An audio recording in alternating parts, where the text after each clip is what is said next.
말씀 같이 나누겠습니다. 속건죄 이 말 자체를 한다면 들어가지 말아야 할 곳을 들어갔다는 그런 뜻입니다.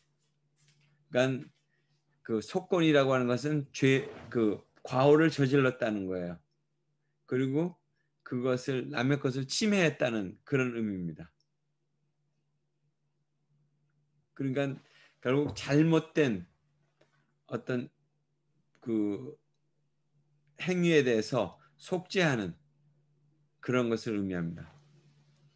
그것은 이제 하나님께 대한 잘못 행한 것도 있고, 오늘 레위기 말씀에 보면 5장은 그런 말씀이고, 또 6장에는 사람에게 잘못 행한 것도 있습니다.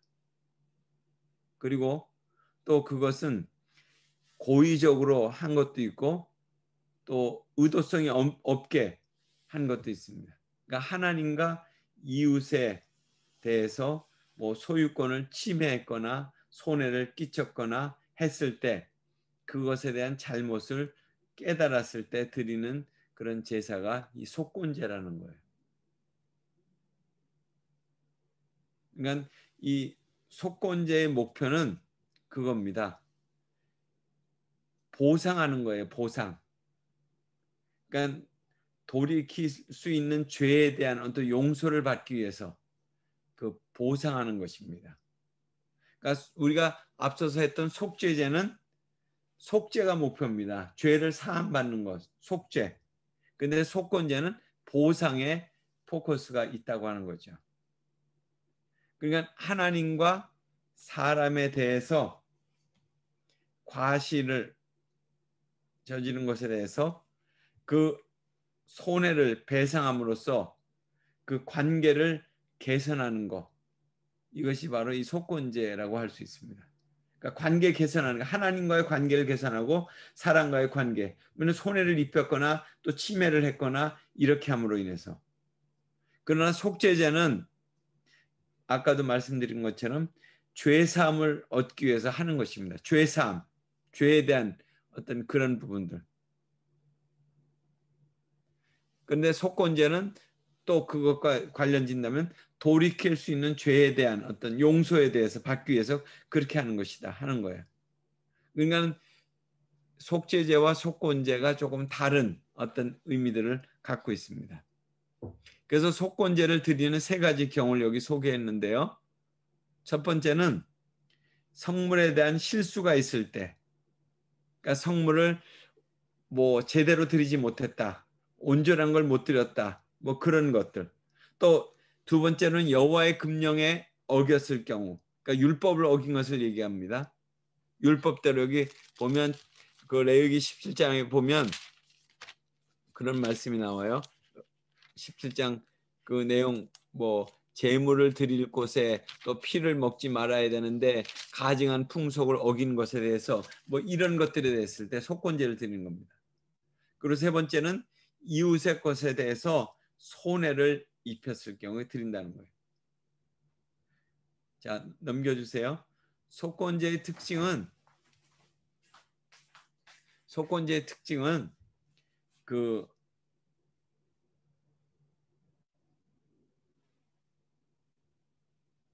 제물로 흠없는 순양으로 드렸다는 거예요. 그러니까 속죄제는 우리가 그냥 기억나시죠? 소나 염소나 무슨 양이나 비둘기나 어떤 고운 가루 이런 것들이었습니다. 그런데 속건제는 오직 흠없는 순양으로만 드렸다는 거예요. 또 그리고 이것은 개인적으로 드리는 제사에 개인적으로 하나님 앞에서 또 아니면 사람에 대해서 개인적으로 잘못한 것들을 이제 보상하기 위해서 드리는 제사. 근데 거기에 비해서 속죄제는 집단적으로 드리는 제사입니다. 집단적으로. 그리고 또 세 번째 특징은 뭐냐면 반드시 배상을 했다는 거예요. 5분의 1을 더 추가로 하든지 하여튼 반드시 그것에 대해서. 근데 속죄제는 배상이라고 하는 제도가 없습니다. 배상은 없습니다. 그리고 이제 성물에 대한 실수가 있을 때 여기 아까 우리가 읽었던 그 말씀 속에서 나온다면 그런 부분들을 이제 하는데, 이제 속건제 제물로 순양과 또 원물에 대한 그런 배상, 그리고 또한 세 번째로는 그 원물의 가격에 5분의 1을 더해서 또 제사장에게 가져가고, 그러니까 세 종류였어요. 하나님께, 또 그리고 배상을 하는 것과 또 제사장에게 5분의 1을 플러스하는 거. 그러니까 그 배상하는 방법은 이제 어떻게 했냐면, 첫 번째로는 성물에 대한 어떤 범과를 따라서 갚았다는 거예요. 또 그 두 번째는 성소의, 그러니까 성소입니다. 성서가 아니고 성소의 세겔대로, 여기 두 번째 성서가 아니고 성소예요. 성소의 세겔대로 갚아야 된다 하는 거. 그리고 세 번째는 5분의 1, 20%를 가산해서 갚았다는 사실입니다. 그러니까 이제 다시 좀 더 설명을 드리면, 성물에 대해서 범가를 갚는다고 하는 것은 성전의 어떤 기물들을 파손했을 게, 성전의 어떤 기물들, 뭐 성물들을 범했다든가 뭐 이런 거. 그러니까 그것은 왜냐하면 구약 시대 때 그 성물이라고 해서는 하나님의 임재의 어떤 그런 상징물들이었잖아요. 또 구체적으로 거기에 또 하나님의 그런 어떤 역사가 일어나는 것이었잖아요. 그러니까 그런 것들을 상당히 중히 다뤘죠. 신약에 와서는 우리가 누굽니까? 우리가 마이크 다 열고 말씀하세요. 우리가 누구예요? 제사장이 제사장이고, 또 우리 자신이 하나님의 전이잖아요. 하나님의 전. 그러니까 이제 구약 시대 때는 그런 어떤 성전 중심, 신약 시대 때는 우리가 바로 제사장으로서 우리가 하나님의 전으로 우리 몸을 하나님의 전인 줄 너희는 알지 못하느냐, 이런 말씀 기억나시죠? 고린도전서에 나오는 말씀. 이제 그런 부분들이 좀 달랐다는 거죠. 그래서 이것은 결국 이렇게 성물에 대해서 파손을 했다고 하는 것은, 결국 죄라고 하는 것은 그것에 대한 대가를 반드시 지불해야만 용서받을 수 있기 때문에 그렇게 하도록 했다는 거예요. 또 자기 희생이 없는 것에 대해서는 하나님께 합당하지 못하다는 거예요. 아주 그러니까 그것은 분명한 어떤 그것을 이렇게 배상함으로써 그 문제에 대한 것들을 이렇게 감당하도록 했다는 거죠. 그리고 아까 이제 성소의 세겔에 대한 그런 부분들이 나왔는데, 성소의 세겔이라고 하는 것은 보통 시장에서 이렇게 그 사용하는 세겔, 일반적인 유통되는 세겔보다는 한 2배 정도의 그런 분량이었다는 거. 은 무게를 얘기하는 거예요. 은 무게가 11.2g이었다는가, 1세겔이요. 여러분 그 쉬운 예로 그 야곱의 그 아들 요셉이 은 몇 개에 팔렸는지 아세요? 은 20. 예, 은 20개. 그러니까 그게 이제 20세겔 정도 됐다는 것이고, 예수님은 은 30. 예, 30. 그렇죠. 30개로 팔렸잖아요.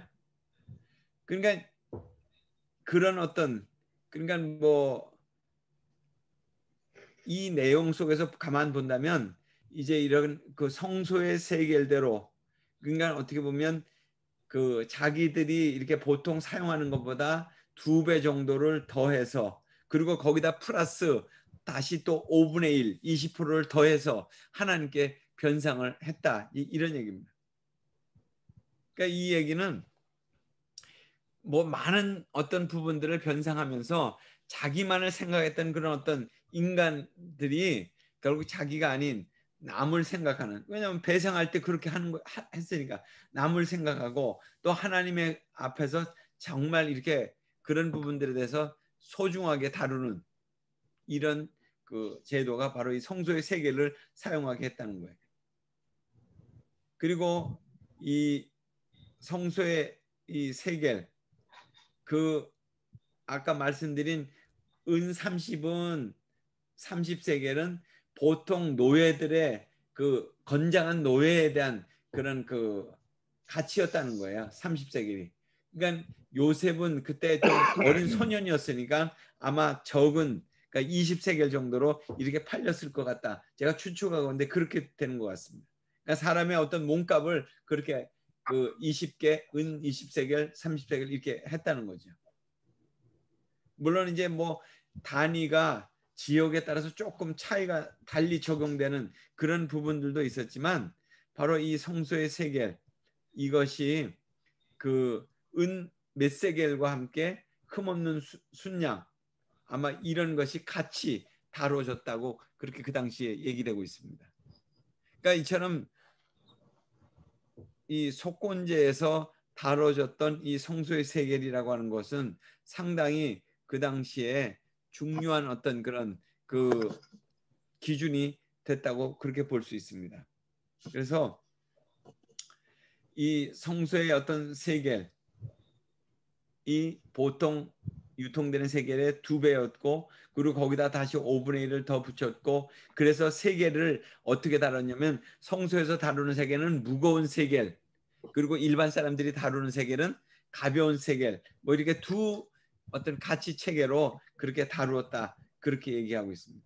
그래서 사람들이 서로 거래할 때 성소의 세겔로 하겠냐 무거운 세겔로 하겠냐 우리끼리 하는 가벼운 세겔로 하겠냐 이걸 먼저 결정하고 그리고 그것에 따라서 이제 그 뭐 순양에 대한 가치를 이제 주고받는 그런 것을 썼다고 그렇게 얘기합니다. 그리고 또 여기에서 이제 5분의 1을 더 배상했다고 하는 것. 그러니까 이것은 그냥 원상 회복하는 그런 그 단순한 수준에서 플러스를 더 시킨 거예요. 거기서 좀 더 내가 그것에 대한 대가 지불을 한다고 하는 차원에서 20%를 더했다는 거예요. 뭐 그것을 또 다른 표현으로 의의를 행하는 수준으로 그렇게 했다. 그렇게 얘기하고 있습니다. 그러니까 내가 상처를 주었다면 상처를 준 것에 대해서 회복하는 정도가 아니라 정말 그 사람의 마음에 기쁨을 그런 주는 걸로 그렇게 해야 된다. 그래서 20%를 더 가산해서 그렇게 갚았다는 얘기죠. 그러니까 이 말은 뭐 마음의 상처를 준 것에 대해서 더해서 그 마음을 기쁘게 해줘야 된다. 이것이 속건제의 정신이었다는 것입니다. 그 뭐 여러분 가운데 혹시 그 책의 제목을 그 보신 분이 있을지 모르는데 야생초 편지라고 황대권이라고 하는 사람이 옛날 그 구미 유학생 사건으로 이렇게 그 간첩으로 몰려가지고 억울하게 10수년간 옥살이를 한 적이 있었습니다. 그래서 그가 거기서 나와가지고 그러고서는 영국에서 생태 농업을 공부해가지고 귀국을 했어요. 그래서 사람들에게 가르쳤죠. 정말 그 사람들이 잡초와 어떤 채소를 이렇게 구분해 가지고 잡초를 이렇게 마구 뽑아 버리고 이렇게 해서 이 땅에서 수많은 먹을거리들이 사라졌는데 그래서 생태계의 조화가 깨졌는데 먹기 좋은 것만 결국 남고 그것만 먹고 살려고 하다 보니까 결국 우리의 건강이 해쳐졌다는 그런 논리로 이 사람이 그 야생초 편지를 썼습니다. 결국 이런 얘기는 어떤 들풀이라고 하는 것도 하나님의 주신 이 창조물 이 모든 것들이 다 채소 못지않게 우리의 삶을 이제 기름지게 할 수 있다. 이제 그런 얘기였어요. 그래서 함부로 모든 것들을 뽑아버리면 되지 않는다. 사람에게도 마찬가지죠. 사람도 겉으로 보기에 근사하게 보인다고 하지만 사람마다 다 지니고 있는 가치가 있다는 거예요. 그러니까 그런 부분들을 서로 인정해주고 그런 것들을 서로 대우하는 그런 삶을 살아야 된다. 이 그런 얘기를 하고 있는 거예요. 그러니까 바로 여기서 얘기하고 있는 것은 속건제는 바로 그런 의미에서 좀 더 그런 어떤 가치를 인정하고 그 가치에 대해서 충분하게 정말 만약 그런 부분들에 대해서 마음의 부담을 줬다면 충분하게 가치를 인정하는 그런 것들을 대가를 치러야 된다. 이런 그런 말씀이죠. 그래서 그 우리가 진정한 의미에서 어떤 그리스도인으로서 산다고 하는 것은 결국 이 땅에서 사는 사람들처럼 그냥 뭐 내가 할 어떤 내 그 입장에서 뭐 내가 남 하는 만큼 뭐 남이 남에게 그냥 손해를 주는 것에 대해서 내가 뭐 그런 것에 대해 최소한 뭐 남들은 그렇게 하지 않는다고 할지라도 나는 그것에 대한 대가를 지불하면 살겠다. 뭐 이런 정도로 생각하는 것이 상식적인 수준이라면 그리스도인이라고 할 것 같으면 그런 부분에서 지금 20%를 더하는 것처럼 삭개오 하시잖아요. 삭개오는 어떻게 했습니까? 자기의 재산의 절반을 나눠줬잖아요. 그리고 자기가 억지로 이렇게 빼앗은 것이 있으면 몇 배로 갚겠다고 그랬어요? 네 배나 갚겠다고 했잖아요.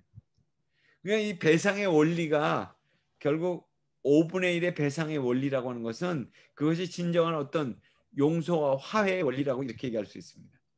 이것이 우리가 배상한다고 하는 것은 결국 그것에 대한 화해를 결국 추구하는 거잖아요. 지금 위안부 문제, 뭐 전쟁, 그 강제징용 문제 때문에 일본과 우리가 계속 지금 뭐 소송을 하고 뭐 국제 뭐 사법재판소에서 그 문제를 다루고 있고 우리 대법원에서도 그런 판결을 내리고 있는데 사실 이 부분에 대한 진정한 화해는 가해자가 최대한 어떤 배상에 대한 어떤 정신을 가지고 피해자에게 참으로 최대한의 어떤 용서가 상호 부합됐을 때 그것이 결국 화해가 되는 거죠. 그러니까 사실 이 일본과 우리 간의 관계도 마찬가지입니다. 그래서 성서 속에서도 분명히 그런 부분들을 우리에게 가르쳐주고 있는 거예요.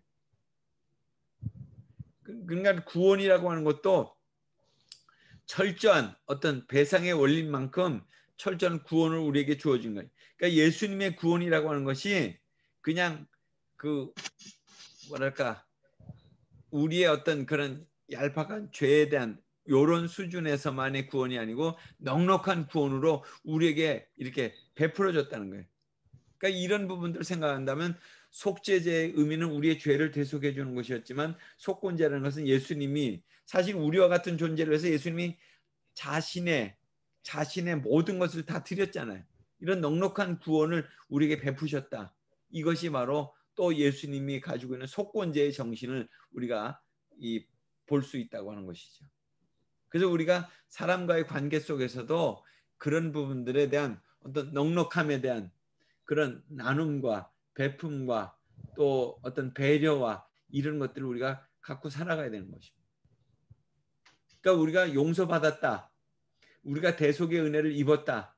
우리가 속량의 그런 은혜를 입었다고 하는 것은 그냥 단지 내 자신의 죄 그것에 대한 것들만 딱 이렇게 제한된 것이 아니라 넉넉하게 내가 받았으니까 그런 죄에 대해서 그런 놀라운 어떤 은총을 내가 받은 자니까 그런 부분들을 또 넉넉하게 누군가에게 이렇게 또 베풀고 흘러가게 하고 그렇게 또 그것을 이제 나누는 삶을 사는 것이 속건제의 정신이고 또 그것이 오늘 우리의 현대적 의미에서 다시 한번 주님의 그런 죄의 용서를 새롭게 깨닫고 실천하는 삶이다 하는 것입니다.